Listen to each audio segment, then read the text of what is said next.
Forte presa di posizione del Movimento 5 Stelle sulla situazione idrica in città. Continua la protesta di Giuseppe Di Rosa per la mancanza d'acqua, giunta al suo quarto giorno davanti il comune in attesa di soluzioni concrete.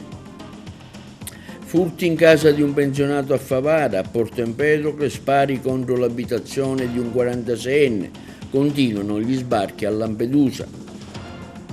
Successo ieri sera per lo spettacolo teatrale C'è un posto anche per te, nell'ambito delle manifestazioni dedicate alla Madonna della Catena a Villa Seta di Agrigento. Presentata la nuova squadra di pallamano Girgenti, al via la stagione sportiva paralimpica della ProSport Ravanusa. A Real Monte il 19enne Kevin Foti vince il contest Città Scala dei Turchi.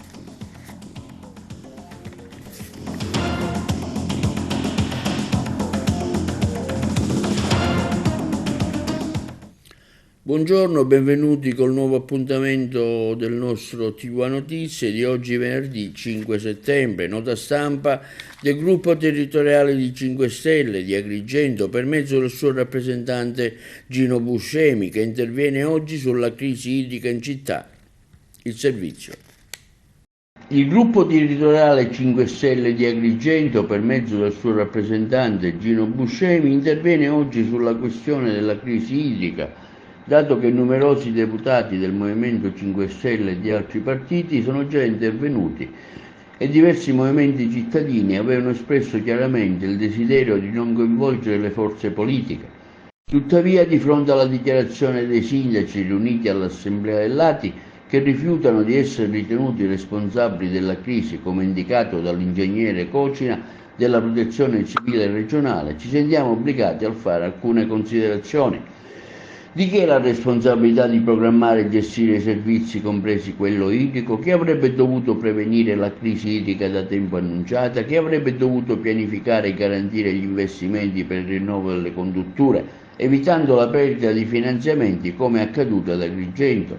Certamente la risposta a questa domanda è i sindaci, insieme alla Presidenza della Regione Siciliana e la Protezione Civile, correi della situazione idrica che il popolo siciliano sta vivendo adesso. Negli ultimi 20 anni, numerose norme e provvedimenti, il problema è stato affrontato solo formalmente, senza interventi concreti. La Sicilia dispone di 25 grandi invasi, ma solo 8 sono operativi a pieno regime, con molti altri soggetti e limitazioni per problemi strutturali e amministrativi. L'ANAC ha evidenziato la carenza di atti di collaudo e il grave disordine amministrativo. Dove erano e cosa facevano i presidenti della regione siciliana Cuffaro, Lombardo, Crocetta, Musumeci e ora Schifani? Non è accettabile lo scaricabarile. Come scritto prima, tutti sono ugualmente responsabili, dalle amministrazioni regionali che hanno omesso di finanziare le opere necessarie alle amministrazioni locali che non hanno fatto nulla per la loro realizzazione, fino alla Protezione Civile che ha atteso che scoppiasse l'emergenza nonostante era noto che tutte le infrastrutture avessero la necessità di manutenzione e ammodernamenti e la rete idrica perdeva già oltre il 50% dell'acqua. Una grande parte di responsabilità ricade sugli elettori, coloro che non vanno a votare, coloro che continuano a votare amministratori incompetenti per convenienza, per clientelismo, per ignoranza, contribuendo così al perpetuarsi di questa situazione disastrosa.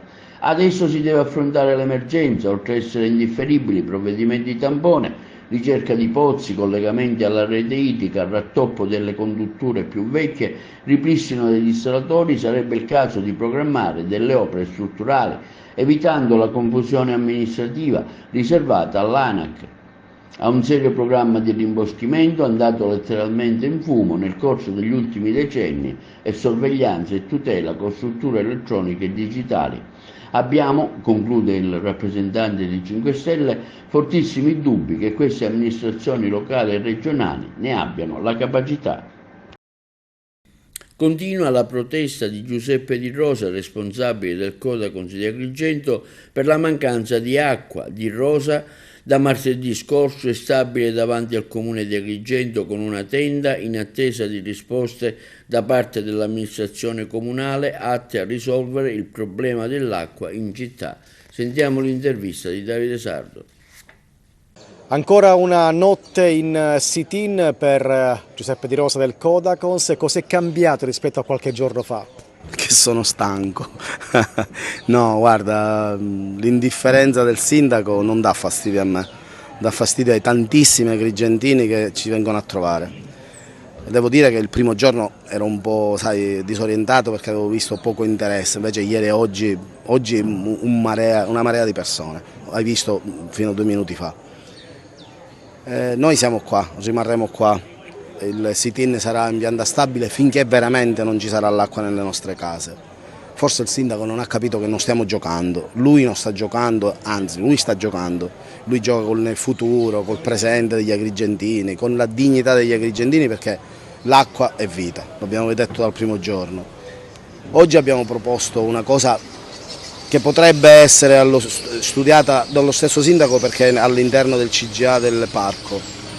Se è un problema economico perché non c'è copertura per i dissalatori perché la protezione civile regionale non vuole, ebbene si mettono d'accordo il presidente del parco e il sindaco, prendono 100-200 mila euro, anziché fare sempre feste e festini, vadano ad affittare 2 dissalatori e per almeno 2 mesi abbiamo tappato. Nel frattempo hanno detto che hanno cercato i pozzi, nel frattempo hanno detto che canalizzano questa fonte all'interno del comune che gli ho detto io dov'era e nel frattempo avremo l'acqua, ma immediatamente necessita il liquido.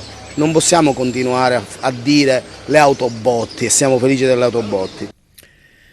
Sono penetrati nell'abitazione di un pensionato favarese di 65 anni, riuscendo a portare via un fucile, una pistola, una trentina di cartucce, il tutto regolarmente detenuto, nonché un orologio antico di circa 10.000 euro in contanti. L'immobile si trova in via Piersanti Mattarella a Favara. I ladri conoscevano le abitudini del proprietario e hanno agito proprio durante la sua assenza. Sono entrati all'interno della casa dopo aver forzato la porta d'ingresso. Hanno controllato tutto, poi dalla cassaforte hanno rubato le armi, le munizioni, la somma in denaro e l'orologio e quindi sono fuggiti. A fare la mala scoperta del furto è stato proprio il proprietario al suo rientro a casa.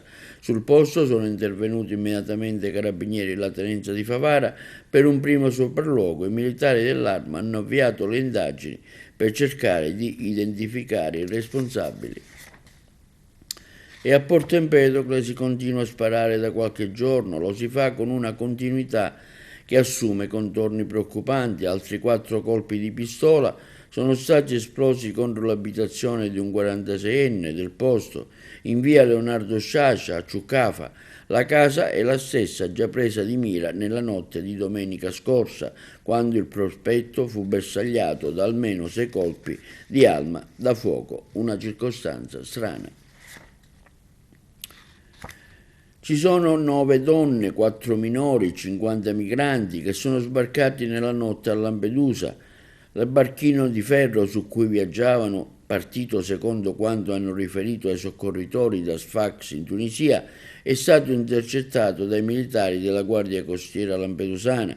I migranti arrivavano dal Camerun, dalla Costa d'Avorio e dal Senegal. Dopo primo controllo sanitario al Molo Favaloro, sono stati condotti all'hotspot di Contrada Imbriacola.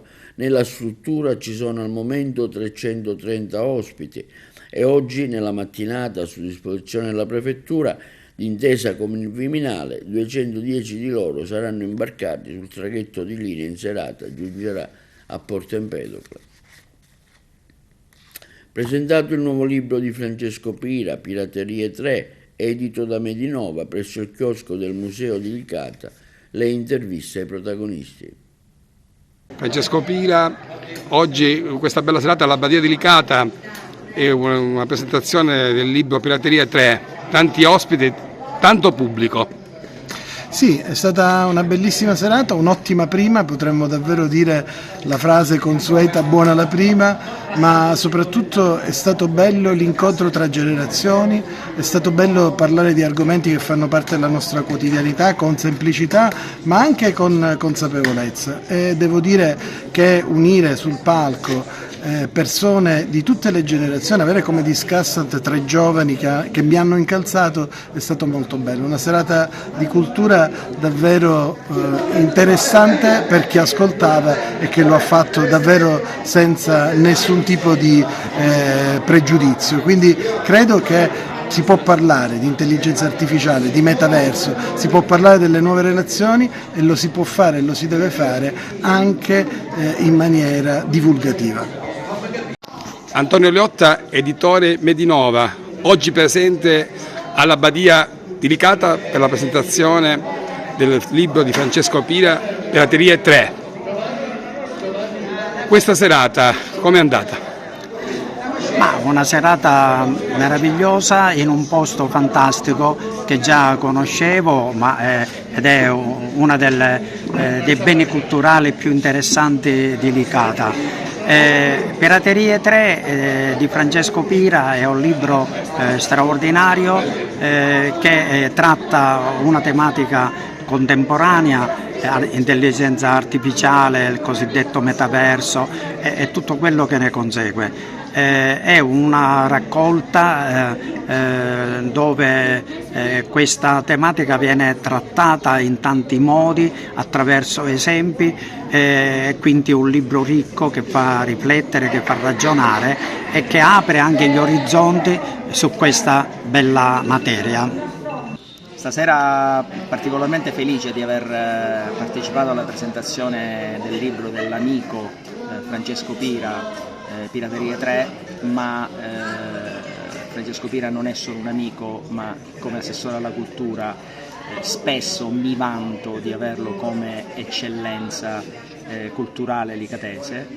È riuscito a tenere incollate alla sedia 150 persone assieme ai suoi ospiti relatori su degli argomenti che sono di particolare sensibilità in questo momento storico, e sviscerando fotografie ma anche soluzioni su temi, insomma, sui quali dovremmo riflettere. Quindi io sono molto felice di aver partecipato a questo incontro e faccio i complimenti a Francesco Pira per questo grande lavoro che ha messo su un libro. Una serata meravigliosa in cui abbiamo avuto modo di conoscere il libro del professore Pira, un libro che merita di essere letto da tantissime persone per i suoi contenuti e per il viaggio nella società contemporanea che ci propone. Un libro consigliatissimo, un libro che affronta le problematiche della società digitale, della società liquida e della perdita dell'identità dell'individuo, insomma un binomio a parere d'essere di pirandelliana memoria. E domenica 8 settembre dalle 10 alle 13 l'Ordine Interprovinciale dei Fisioterapisti di Agrigento, Enne e Caltanissetta, presieduti dal dottore Contino, in occasione della Giornata Mondiale della Fisioterapia, ha organizzato un evento informativo che si terrà in Piazzale Giglia a San Leone con l'obiettivo di incontrare i cittadini, informarli sul fondamentale contributo che la fisioterapia e il fisioterapisca forniscono nel miglioramento della qualità della vita. Il tema nazionale scelto quest'anno è la cura e la prevenzione del mal di schiena, una patologia ampiamente diffusa che può essere prevenuta e curata per l'appunto con la fisioterapia. All'Istituto Leonardo Sciascia di Agrigento, diretto da Milena Siracusa, la prima campanella dell'inizio delle lezioni suonerà presso la sede centrale in Contrada Calcarella il prossimo lunedì 9 settembre alle 8:45. Per le studentesse e gli studenti delle classi prime e i loro genitori potranno così partecipare alla giornata dell'accoglienza. L'evento assume una straordinaria valenza educativa e formativa, così che il patto di corresponsabilità che i genitori provvederanno a firmare non si riduca a un semplice contratto formale, ma diventi lo strumento di un'alleanza forte tra la scuola e la famiglia. A partire da martedì 10 settembre saranno accolte le altre classi. I corsi per gli adulti inizieranno lunedì 9 settembre alle 16:30 presso la sede di Porto Empedocle. Prende il via la 9ª giornata RSU della CISL Scuola. Sentiamo Francesca Bella, segretario regionale della CISL Sicilia. I temi più attuali della scuola, dall'organizzazione della continuità didattica dei docenti sino alle infrastrutture, sono stati al centro della 9ª giornata nazionale RSU e delegati, organizzata dalla CISL Scuola Messina, che si è tenuta nella palestra della scuola Albino Luciani. La RSU è la rappresentanza sindacale unitaria, cioè un organismo collettivo rappresentativo di tutti i lavoratori senza alcun riferimento alla loro iscrizione o meno ad un sindacato, che sono occupati in una stessa realtà lavorativa. È dunque un appuntamento fondamentale per l'organizzazione che da sempre accompagna l'inizio delle attività scolastiche, all'insegna della partecipazione attiva e della presenza fattiva dell'azione sindacale a supporto del benessere della comunità educante. Il significato per noi è molto importante ed è la 9ª giornata nazionale. Ci crediamo molto all'inizio proprio dell'anno scolastico che si richiamino all'attenzione attraverso i nostri delegati e le nostre RSU la possibilità di affrontare i tanti temi che in questo momento stanno destando delle difficoltà nel sistema scolastico. Temi quali possono essere il rinnovo del contratto già scaduto, nonostante l'ultimo contratto rinnovato del 19-21 ormai scaduto, quindi stiamo riguardando un po' la bozza dell'atto di indirizzo, ma altre misure, per esempio la valorizzazione del personale docente con la formazione incentivata. Tratteremo anche la questione legata agli insegnanti di sostegno e alla loro continuità per gli alunni in situazione di disabilità e poi tanti altri argomenti. Come organizzazione sindacale noi crediamo che anche i nostri servizi siano importanti per il benessere della comunità educante. Un confronto costante con i docenti, con i dirigenti delle scuole di tutta la provincia per cercare di avere una mappatura sempre più attuale su quello che sono le condizioni delle strutture scolastiche, dalla parte infrastrutturale, quindi dalla parte delle stesse scuole, a quello che sono le esigenze e i fabbisogni del corpo docente per poter affrontare l'anno scolastico che viene, sapendo che ci saranno dei disagi legati a tutto quello che sono le progettazioni del PNR che vedranno le scuole ammodernate. Un punto importante da non polemizzare ma da spingere in avanti, perché le nostre scuole debbono essere in sicurezza, perché all'interno ci sono i nostri ragazzi. E ieri davanti al Tribunale dei Minori di Palermo manifestazione di solidarietà e sostegno verso la procuratrice Claudia Caramanna, recentemente vittima di intimidazioni a causa della sua attività professionale che la vede coinvolta nel contrasto alla criminalità organizzata e alla tutela dei figli minori dei soggetti dediti allo spaccio di sostanze stupefacenti. Ce ne parlano i colleghi di Palermo. Sì, questa è la Palermo che dice basta al crack, basta allo spaccio di morte ai nostri figli, e che sostiene e dà un attestato di grande stima alla dottoressa Caramanna, che ha fatto un lavoro e continuerà a fare un lavoro prezioso per la nostra città e per salvare i minorenni dal disastro della tossicodipendenza. Soprattutto ci sono anche delle situazioni molto delicate, famiglie che appunto stanno tra virgolette perdendo i propri figli, e questa procuratrice, questa donna sta lavorando intensamente, doverosamente, ma soprattutto con i riflettori spenti. Assolutamente sì, ed è per questo che noi siamo qui, per sostenerla, per dirle che noi siamo con lei e che le saremo sempre vicino e sempre più vicino.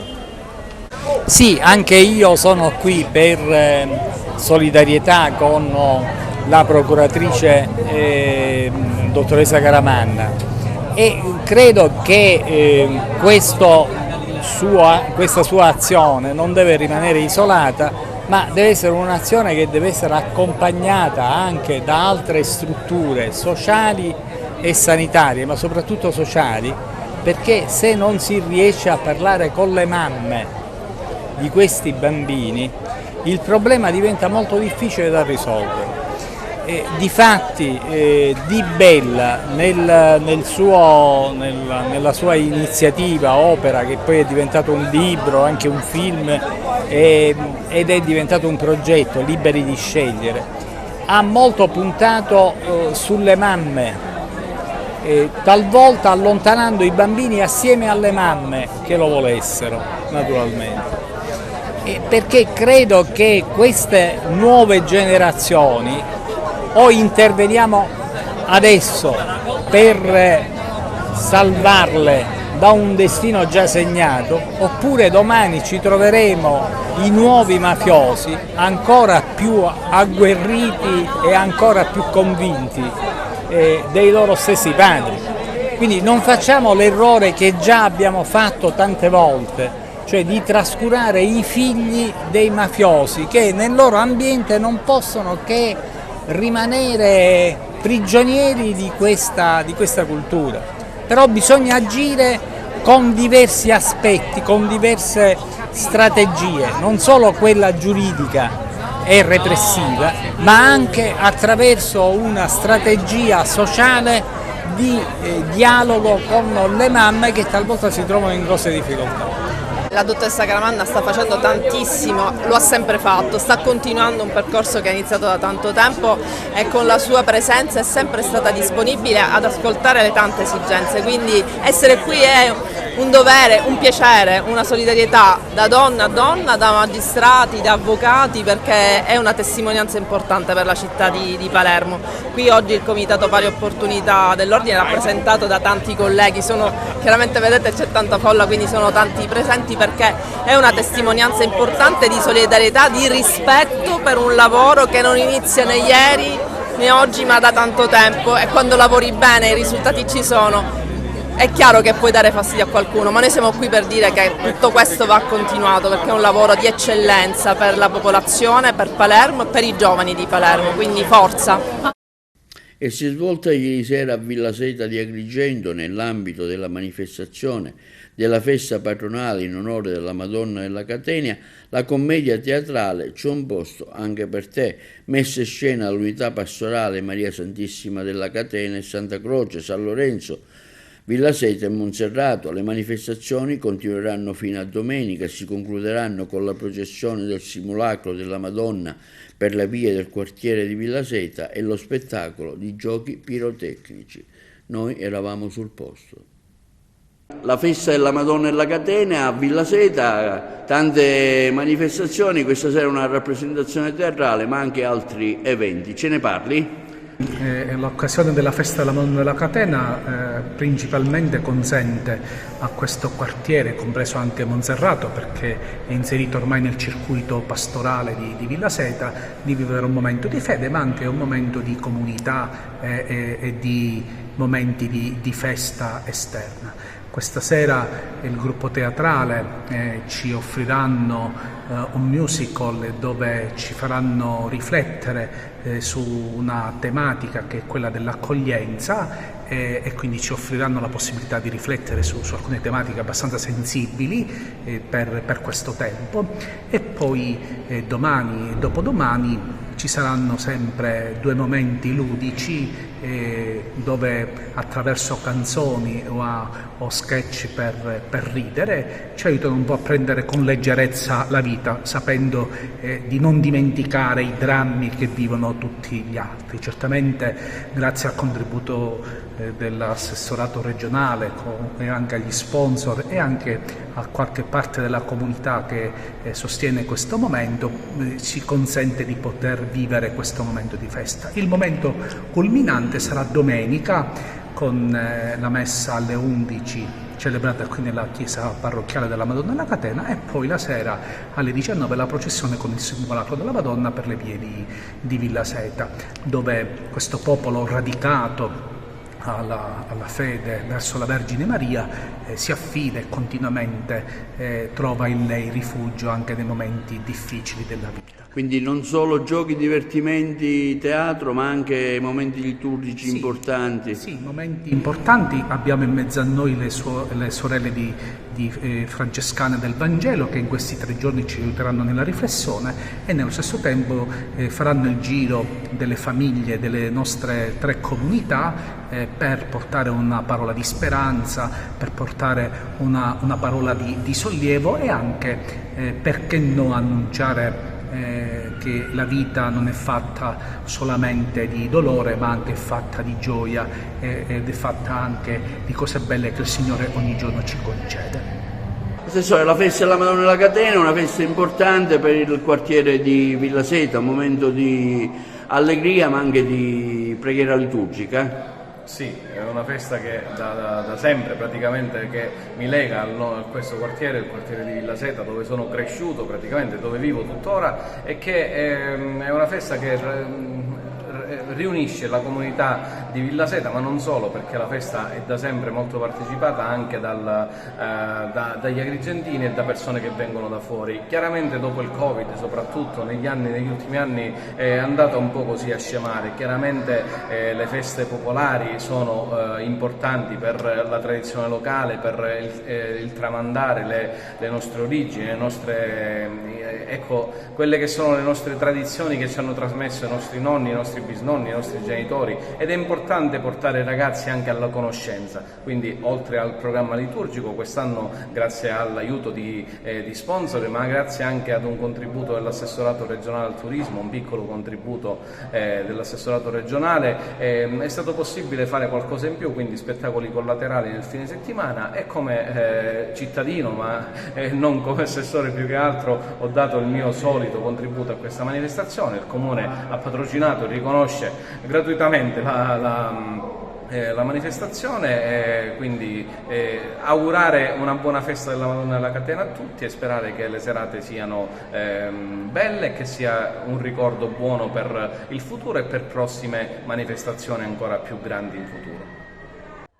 Pippo Adamo, questa sera con la sua compagnia teatrale avete modo di esibirvi qui alla Villa Seta in occasione della festa della Madonna della Catena, con una commedia molto allegra e molto bella. Ce ne parli?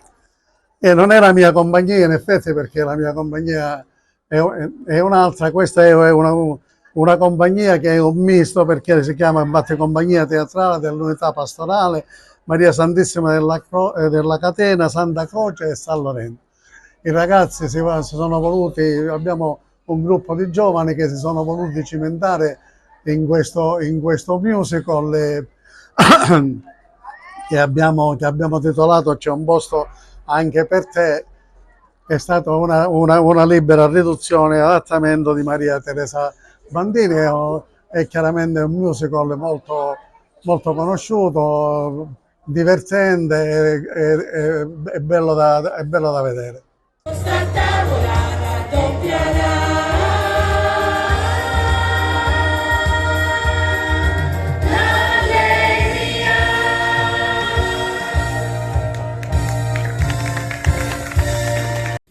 Tante le problematiche legate alla sanità in Sicilia, con un ampio dibattito politico sulle nomine ai dirigenti recentemente fatte dal presidente Schifani. La corrispondenza da Trapani.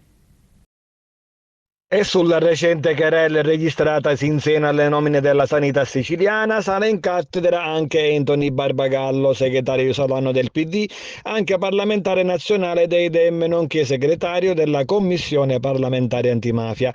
Queste le sue parole a mezzo comunicato stampa.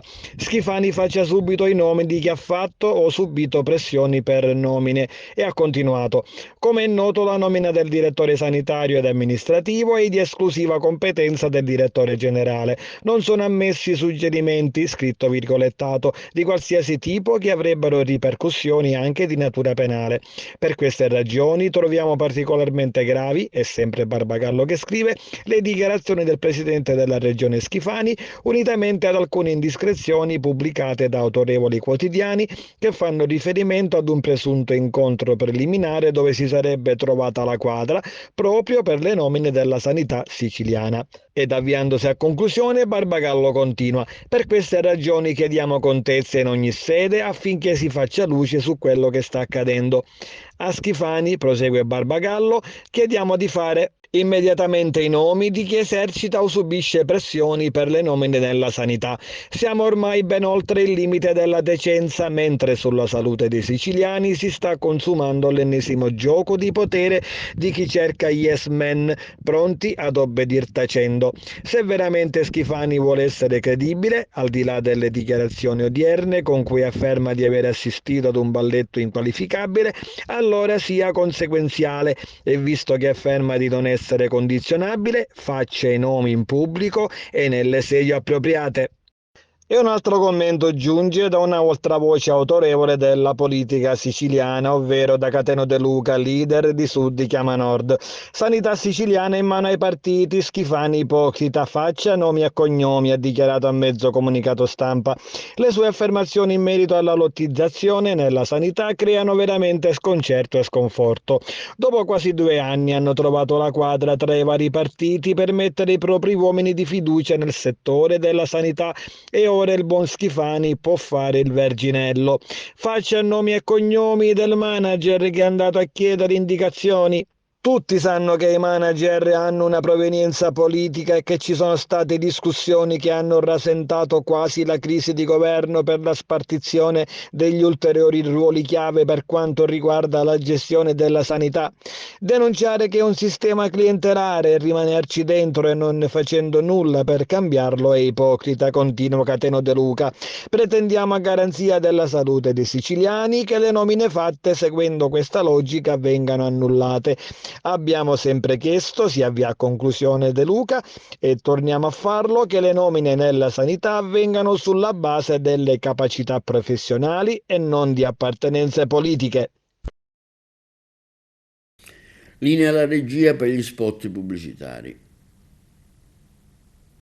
Un progetto nazionale dal titolo Anch'io sono la protezione civile coinvolge i ragazzi delle scuole e vede protagonisti al territorio di Trabia l'associazione di protezione civile Magna Vis, sempre di Trabia, ha organizzato logisticamente servizi e interventi di esercitazione sotto la guida del Dipartimento regionale di protezione civile. Sentiamo le interviste. Un'iniziativa da parte della protezione civile siciliana e anche Trabia in primo piano. E di cosa si tratta? Abbiamo aderito anche noi alla campagna Anch'io sono la protezione civile, sono dei campi scuola che vengono realizzati su tutto il territorio nazionale. In Sicilia ne sono stati realizzati alcuni in giro per le varie province. Noi abbiamo aderito appunto su Trabia, dove abbiamo realizzato il nostro campo scuola con la partecipazione di 30 ragazzi e ragazze dai 10 ai 16 anni, come prevede il progetto del Dipartimento Nazionale. E qui presso la frazione di San Nicola all'Arena, nell'istituto scolastico Giacomo Leopardi, abbiamo allestito il campo base dove alloggeranno, parteciperanno alle varie attività didattiche e tutte le altre attività previste, e tutti i ragazzi partecipanti. Cosa prevede il programma e cosa farete in questi giorni? I ragazzi svolgeranno delle attività interne ed esterne. Il progetto prevede la collaborazione con le varie forze dell'ordine, con la Capitaneria di Porto, i Vigili del Fuoco, perciò andranno in visita presso le varie caserme, anche grazie alla collaborazione che hanno reso questi corpi. E avranno il piacere di vedere sia i mezzi che di ascoltare che funzione svolgono, che anche questo è educativo nei ragazzi per cominciare a distinguere le competenze dei vari corpi. E vi proponiamo ora un video sulla simulazione odierna all'interno della galleria di Caltanissetta di un incidente. Il filmato è stato prodotto e inviato dall'ANAS.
mi comunicano 5 vittime, tra cui uno sotto le mie mani è un politraumo, un rosso traumatico da incidente maggiore.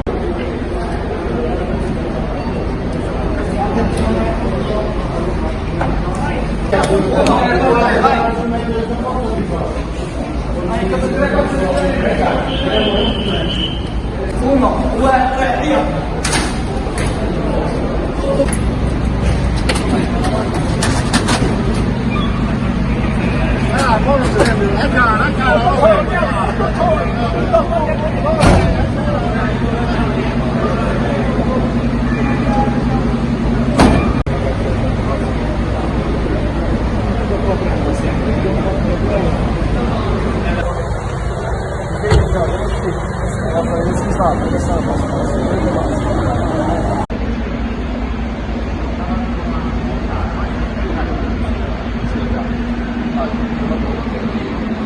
Un anno fa il sorriso di Marisa Leo veniva spento per sempre, uccisa a Marsala dal suo ex che poi si è tolto la vita per avere detto di no. La corrispondenza da Trapani. Un anno fa, il 6 settembre 2023, la provincia di Trapani venne sconvolta dal tragico femminicidio di Marisa Leo, una donna di 39 anni, madre di una bimba di soli 4 anni. Il suo omicidio, avvenuto a Marsala, ha scosso profondamente la comunità tutta, lasciando un segno indelebile. Marisa fu uccisa dall'ex compagno Angelo Reina, 42 anni, padre della loro bambina. L'omicidio si è consumato in Contrada Ferla, nell'azienda vivaistica della famiglia Reina tra Marsala e Mazzara del Vallo. Reina, con il pretesto di farle prendere la bambina, attirò Marisa in quel luogo dove poi le sparò con un fucile colpendola almeno 3 volte allo stomaco. Dopo l'omicidio l'uomo si allontanò in auto percorrendo 40 chilometri fino all'autostrada dove si tolse la vita sparandosi alla testa nei pressi di Castellammare del Golfo. Marisa Leo era una donna solare, generosa, molto conosciuta nella provincia di Trapani non solo per il suo lavoro come responsabile marketing presso la cantina vitivinicola Colomba Bianca, una delle più rinomate in Sicilia, ma anche per il suo impegno a favore dei diritti delle donne. Attiva sostenitrice dell'inclusione e dell'uguaglianza di genere, Marisa credeva in una rivoluzione culturale in corso e partecipava a iniziative contro la violenza sulle donne, come dimostrano anche i suoi post sui social media e i progetti che stava realizzando con l'Associazione Donne del Vino. Un video del 2019 in cui Marisa, incinta, lascia un messaggio alle vittime di violenza è diventato simbolico dopo la sua morte. Nel video Marisa trasmette un messaggio di forza e di speranza. Tu non sei sola, diceva. Quello di Marisa Leo è stato un delitto annunciato. Reina da tempo aveva iniziato a pianificare l'omicidio, noleggiando un'auto e pedinando l'ex compagna con l'aiuto di un investigatore privato a cui chiese di scoprire se Marisa avesse un'altra relazione. Nonostante la conferma che non c'era nessun uomo nella vita della donna, Reina continuò a diffidare. Marisa aveva già denunciato l'ex compagno per stalking, raccontando episodi di violenza, ansia costante. Tuttavia aveva reiterato la querela, sperando di concedere a Reina un'altra possibilità per il bene della loro bambina, nonostante gli amici l'avessero avvertita dai pericoli. Il processo a carico di Reina si era concluso con un non luogo a procedere nel 2022. I funerali di Marisa si sono tenuti a Salemi, la sua città natale. La comunità si è stretta attorno alla sua famiglia e alla piccola bambina rimasta orfana. Durante il rito funebre, il fratello di Marisa, Mauro Leo, ha lanciato un appello accorato. Non possiamo lasciare sole le donne in queste battaglie. Dobbiamo educare i nostri figli, fin da piccoli, ad avere rispetto per le donne. Le sue parole hanno risuonato come un monito contro il femminicidio e la violenza di genere, ricordando l'importanza di non dimenticare tutte le vittime. Il femminicidio di Marisa Leo ha lasciato sotto shock non solo Salemi e Marsala, ma tutta la provincia trapanese. La donna che illuminava ogni ambiente in cui si trovava grazie alla sua energia positiva è stata ricordata con affetto da amici, colleghi, delle comunità locali. L'azienda in cui lavorava, la Colomba Bianca, e l'Associazione Donne del Vino hanno celebrato la sua memoria con numerose iniziative, tra cui una fiaccolata tenutasi a Salemi per ribadire il no alla violenza. La marcia di Salemi è stato un forte richiamo all'importanza di affrontare il problema dei femminicidi e della violenza sulle donne. Tuttavia il vero impegno, come sottolineato da Mauro Leo e da tante altre voci presenti, è che queste tragedie non vengono dimenticate con il passare del tempo, ma che rappresentino piuttosto un monito per continuare a lottare per i diritti delle donne e per una società più giusta e sicura. Tu cadi, ti rialzi, piangi ma non molli e sei perfetta così come sei. Donna, mamma, tu non sei sola. Passiamo ora allo sport. La pallamano Girgenti è stata presentata ieri alla città con una manifestazione dedicata che si è svolta presso il centro Don Guanella, con gli obiettivi del presidente Paolo Vella, quello di arrivare in Serie A.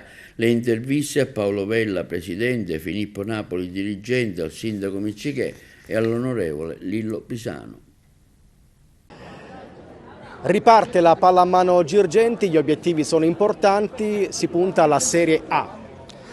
Sì, gli obiettivi sicuramente sono importanti, vogliamo sicuramente la Serie A che è legata tantissimo al palazzetto, all'apertura del nuovo palazzetto, ed è proprio l'apertura del nuovo palazzetto che mi porta ad accettare il ruolo di presidente per questa squadra che ho sempre visto da un altro lato, perché io sono stato arbitro di pallamano per più di 25 anni, quindi ho un ruolo completamente contrario. Però ho sposato questo progetto perché insieme a me ci sono dei dirigenti che sono delle persone per bene, quindi insieme abbiamo fatto questo gruppo e questo gruppo ha ambizioni abbastanza alte. Che squadra avete allestito? Abbiamo allestito una squadra che per il campionato che andremo a fare sicuramente è una squadra che saremo in testa alle classifiche. Abbiamo preso un'ala che arriva direttamente dall'Argentina. Abbiamo un ungherese che è abbastanza quotato, abbiamo un bravissimo portiere di Siracusa e poi tutto il vivaio di Agrigento che punto soprattutto a quello, punto soprattutto a cercare, ad individuare atleti o vecchi personaggi della pallamano agrigentina, voglio recuperare proprio quello. C'è grande entusiasmo, riparte la pallamano Girgenti, l'obiettivo è ritornare nella pallamano che conta, ritornare in Serie A. Sì, diciamo che dopo tanto tempo si sta verificando una cosa che attendiamo da tanto, cioè la consegna della famosa palestra distrettuale che è accanto al centro Don Guanella, dove è nata la pallamano e dove abbiamo raggiunto grandi risultati pian piano. Diciamo che c'è questo amore per questo sport che è nato proprio qui nell'oratorio Don Guanella. Voglio ricordare Don Pietro Fusetti, che ci ha veramente da piccoli invitati a praticare questo sport che allora, siamo nel 1978, era proprio sconosciuto. Dico, noi siamo contenti, abbiamo, grazie a questa palestra, diciamo che si è rinnovato dentro di noi questo amore per questo sport che ci ha fatto vivere nel 2010 il culmine, che siamo stati in Serie A. Abbiamo fatto un campionato nel campo di Favara, dove abbiamo ospitato anche la nazionale italiana che ci ha omaggiato per i campionati che avevamo fatto prima di allora. Dico, c'è un nuovo gruppo dirigenziale al quale io non mi sono potuto sottrarre, anche se avevo deciso di non fare più parte di questo mondo, però con il campo a disposizione e con la disponibilità di altri amici tipo Paolo Vella, anche Salvatore Zambuto, Totò Zambuto, Peppe Sciacia che si è messo a disposizione, ma c'è anche il ritorno di altri ragazzi, e allora è tornato anche a me l'entusiasmo per ripartire.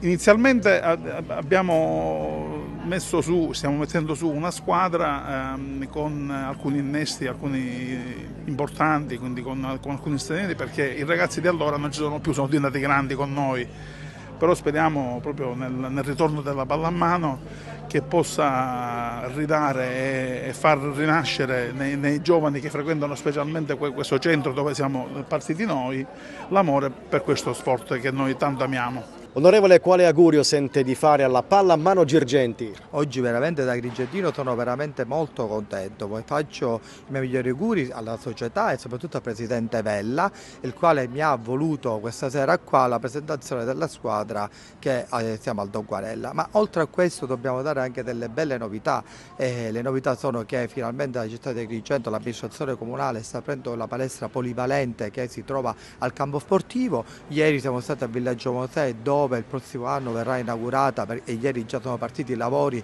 della palestra del Villaggio Mosè, dove sarà messa a disposizione assieme alla palestra polivalente per tutte quelle associazioni e società che vogliono veramente dare un contributo importante a questa comunità agrigentina, soprattutto per l'inclusione sociale dei giovani e dei ragazzi che oggi li togliamo dalla strada per insegnargli che lo sport è sacrificio, lo sport è comunità e lo sport naturalmente va nella legalità anche della legalità di quello che riguarda la società. Che voglio dire, oggi purtroppo abbiamo un fenomeno grave che è quello delle droghe, del crack, e naturalmente togliere questi ragazzi dalla strada e dalle droghe e portarli nella via giusta che è quello dello sport è una vittoria di questa società e di questa comunità. Quindi da parte mia il massimo augurio a chi si spende ogni giorno per portare avanti questi giovani, questa società, perché tutti sappiamo che è a scopo volontariato, perché con le società minori sappiamo i sacrifici che fanno gli sponsor, i sacrifici che fanno le famiglie e soprattutto i genitori per portare avanti i giovani e i propri figli. Sindaco, quale augurio sente di fare alla Pallamano Girgenti? Io prima dell'augurio li voglio ringraziare perché rappresentano in effetti la nostra città, poi l'augurio è quello di fare un ottimo campionato e naturalmente se possibile anche di vincerlo in modo tale che dalla Serie B possano arrivare alla Serie A. Il polivalente quando sarà aperto?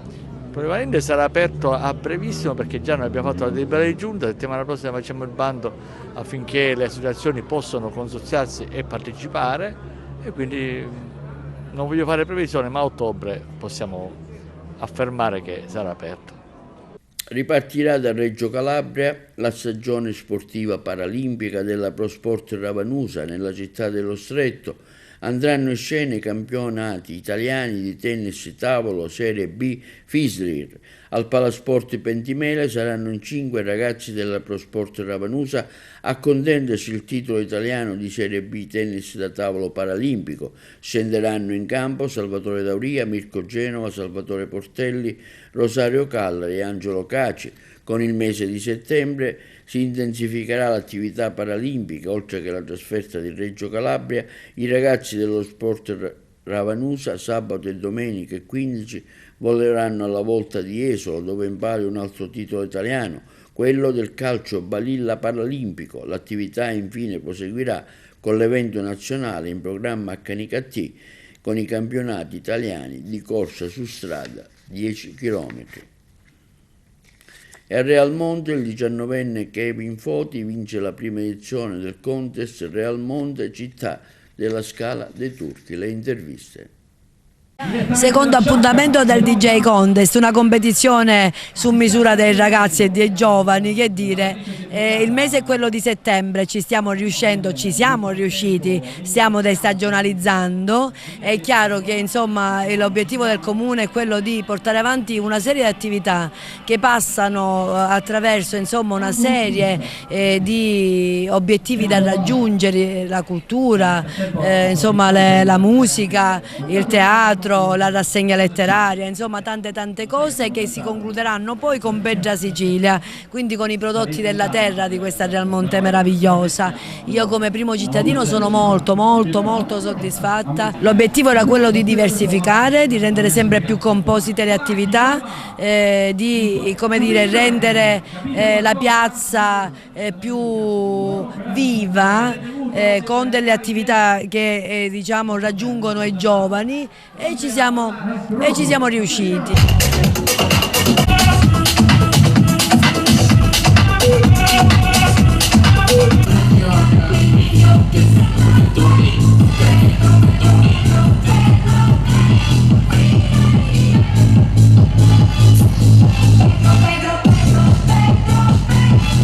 questo è tutto per l'edizione di TV Notizie di oggi. Vi ricordiamo che i programmi TV si possono vedere in tutta Italia sul canale 268 del digitale terrestre per chi ha le smart TV, in streaming sul sito televideoagrigento.tv e il telegiornale sul canale 93 di Video Sicilia alle 15 alle 20 con replica alla mattina alle 9.